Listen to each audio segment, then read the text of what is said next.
Hi folks, Deacon Ed McCormick here, and I wanted to return to the topic I spoke about last time. That is the beautiful power that Jesus brings into our world. This is part 2, if you will. And I want to set up this discussion by taking you to a gruesome episode in the Gospel of Mark. It's Herod's birthday.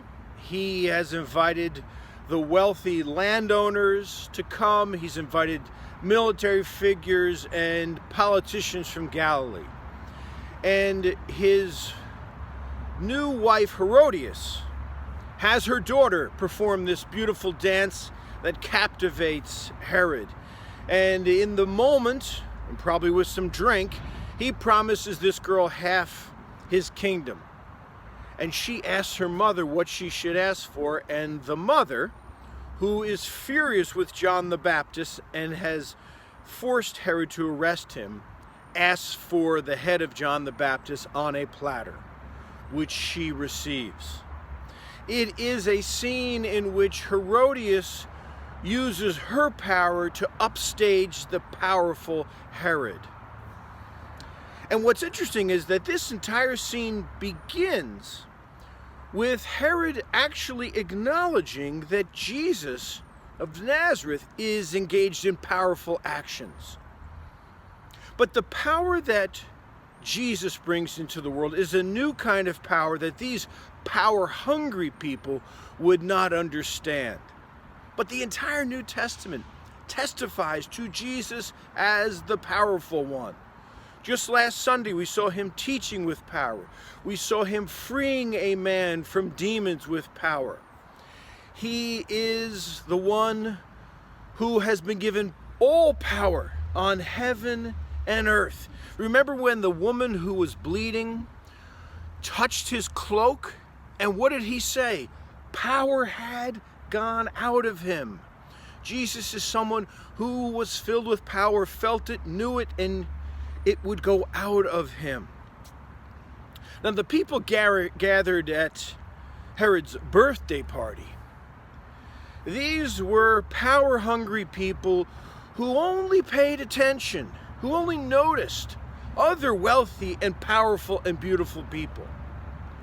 But the power, the new power that Jesus acts from, directed his attention to the poor, to the mistreated, to the marginalized, to the weak and vulnerable.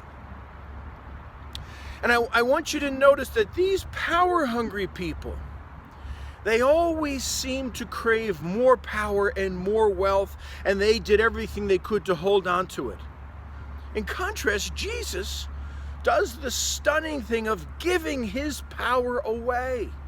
The power he receives from the Father, he shares with the 12 apostles and sends them out and tells them to share it. He gives this power over to the poor and the weak, the blind and the lame, the sick and the lost. And you know what? He wants to share this power with us because he is the same yesterday and today and tomorrow. Now, these power-hungry people, they always act in very cold and impersonal and harsh ways towards other people.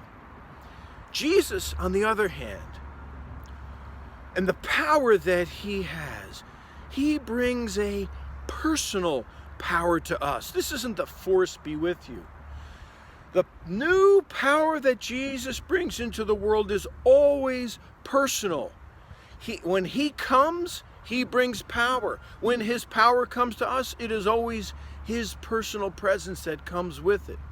This is exactly what blind Bartimaeus found out when he healed him. This is what the leper found out when Jesus touched him. Any person who encounters Jesus experienced his power and found it to be wonderfully personal.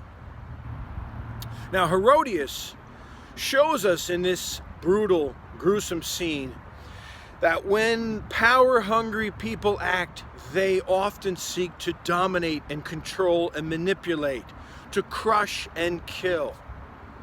But when Jesus acts out of this beautiful power that God gives him, he heals people. He frees people. He makes people whole.